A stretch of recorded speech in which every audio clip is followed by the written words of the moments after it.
What's up everybody? I'm back again and I got some more work done on the car. I'm pretty excited about it. I've got it back here behind me and I got it up on a jack stand. I did some body work on the fender today, which I'll show you here in a second. And yeah, I'll show you what it looks like. So this is shop update 1 of the bodywork project because this is gonna take a while, but I got the fender done, so that's super exciting. I got lots more to do.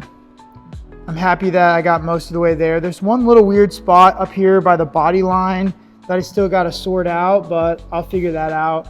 This was pretty gnarly, so I pulled most of the dents out. I had to do a little filling, but overall, I'm excited how that's turning out. I feathered out a bunch of chips on the front here.